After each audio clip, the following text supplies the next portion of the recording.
Hi బాగున్నారా? Welcome to Tollywood boss. వీడియోలోకి వెళ్ళే ముందు ఫస్ట్ ఆఫ్ ఆల్ మన వీడియోకి లైక్ వేసుకోండి, అలాగే కామెంట్ చేయడం మర్చిపోకండి చేయండి. ఇక వీడియో స్టార్ట్ చేద్దాం. వీడియో వచ్చేసి విజయ్ దళపతి విజయం గురించి మాట్లాడుకోబోతున్నాం.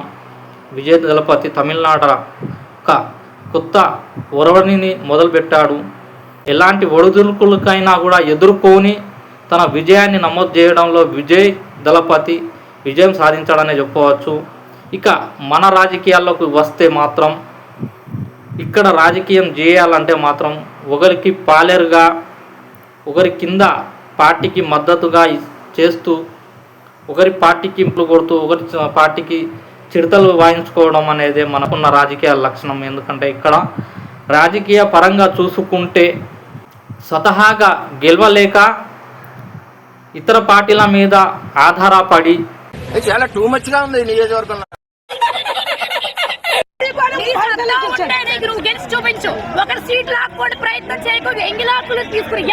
టూ మచ్ గా ఉంది నియోజకవర్గంలో.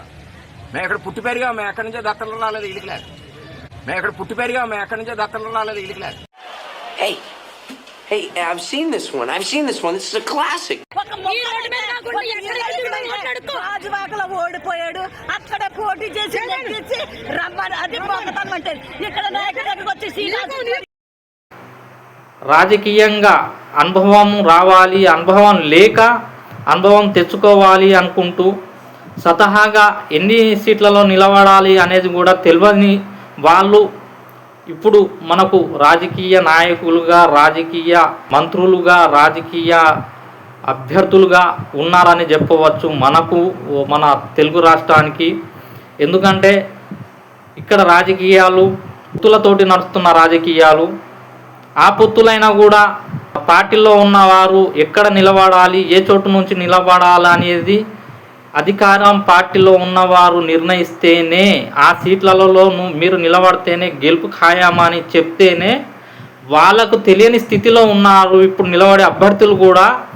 రాజకీయ పార్టీలు కొత్తగా పెట్టి 10 ఏళ్ల నుంచి ఒడిదుడుకులు ఎదుర్కొంటూ కూడా ఎక్కడ నిలబడాలి, ఎక్కడ నిలబడితే గెలుస్తాం అనేది తెలియని స్థితిలో కూడా ఉన్న రాజకీయ నాయకులు ఇప్పుడు మంత్రులుగా, ఉప ముఖ్యమంత్రులుగా అన్నీ చేస్తున్నారు, మనం చూస్తున్నాము. ఎందుకంటే స్వతహాగా తను గెలవలేని స్థితిలో సీనియర్ నాయకుడు సలహా మేరకు తను సృష్టించిన 24 సీట్లకు ఎక్కడెక్కడ మీరు గెలుస్తారా అనేది ఒక సీనియర్ నాయకుడు చెప్తే ఇప్పుడు 10 ఏళ్ల నుంచి ఒక పార్టీ పెట్టిన సిద్ధహస్తుడు అయినా కూడా 10 ఏళ్ల నుంచి రాజకీయాల్లో ఉండి కూడా ఎక్కడ నిలబడాలి, ఎక్కడ నుంచి పోటీ చేయాలనేది తెలియకుండా మరో వ్యక్తి మీద ఆధారపడి ఆ రాజకీయ నాయకుడు చెప్పిన విధంగా ఎక్కడెక్కడ 24 సీట్లలో గెలిచారనేది మనం చూసాము. ఎందుకంటే స్వతహాగా తను ఇక్కడ గెలవాలి, ఇక్కడ మా అభ్యర్థి నిలబడాలి అనేది లేకుండా ఇతరుల మీద ఆధారపడి ఇతర రాజకీయ నాయకులు చెప్పిన విధంగా ఆ అభ్యర్థులను నిలబెట్టి 24 చోట్ల కూడా ఇతర పార్టీల అధినేతలు చెప్పిన విధంగా ఆ పార్టీలకు అభ్యర్థి ఆ సీట్లలో ఆ నియోజకవర్గాలలో ఫలానా నియోజకవర్గాలని ఇతర పార్టీ అధినాయకుడు చెప్పడంతో మా చోటనే ఇప్పుడు కొత్తగా పార్టీ పెట్టిన వాళ్ళు నిలబడి గెలవడం జరిగింది.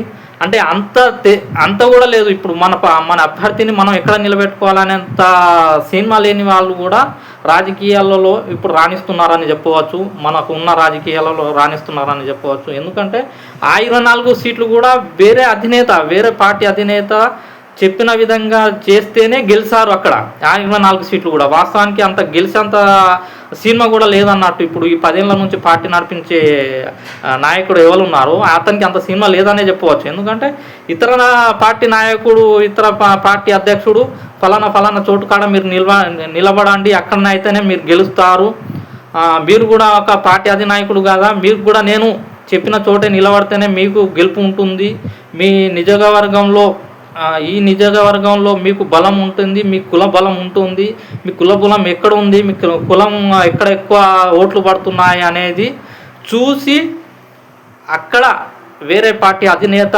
నిర్ణయిస్తే అక్కడి పార్టీకి సంబంధించిన వ్యక్తి అభ్యర్థి ఎవరు ఉన్నారో ఆ వ్యక్తిని పక్కకు తొలగించి ఈ అభ్యర్థిని వేరే పార్టీ అధినేత అభ్యర్థిని ఇక్కడ నిలబెడితే అప్పుడు గెలవడం జరిగింది. వాస్తవానికి స్వతహాగా గెలిచిందైతే కాదు. అక్కడ వాస్తవానికి స్వతహాగా గెలిచి స్వతహాగా తను ఓట్లు ఫ్యాన్స్ రూపకంలోనే లేకుంటే అభిమాన రూపకంలోనే ఏదో రూపకంగా మాత్రం అక్కడికే పడింది అయితే లేదు. వాస్తవానికి అది వేరే పార్టీకి చెందిన ఓట్లు ఇటు మలిచి తనకు బలం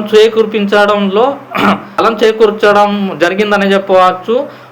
వేరే పార్టీ అధినేతకు ఈ పార్టీ అధినేతకు బలం చేకూర్చారని చెప్పవచ్చు. ఎందుకంటే అంత దమ్ము లేకనే తను ఎక్కడ నిలబడాలని తనకే కావట్లేదు. ఇంతకుముందు నిలబడ్డ చోట్లు 2 చోట్ల కూడా ఓడిపోవడం జరిగింది. అలాంటిది తనకు ఎక్కడ నిలబడాలో కన్ఫ్యూజన్లో ఉన్న సమయంలో ఒక్క కాడ కాదు, ఇప్పుడు 24 సీట్లలో కూడా వాస్తవానికి ఇప్పుడు ఉన్న పార్టీ ఈ 10 ఏళ్ళ నుంచి నడిపిస్తున్న పార్టీ అధినేత కాకుండా 40 ఏళ్ళ సీనియర్ అధినేతనే చెప్పిన చోట నిలబడితేనే 24 సీట్లు కూడా రావడం జరిగింది తప్ప స్వతహాగా వాళ్ళకు తెలివితేటలు లేవనేది ఇక్కడ ఖరారైందనే చెప్పవచ్చు. ఈ వీడియో నచ్చితే మాత్రం లైక్ చేయడం, షేర్ చేయడం మర్చిపోకండి. బాయ్, ఉంటాను.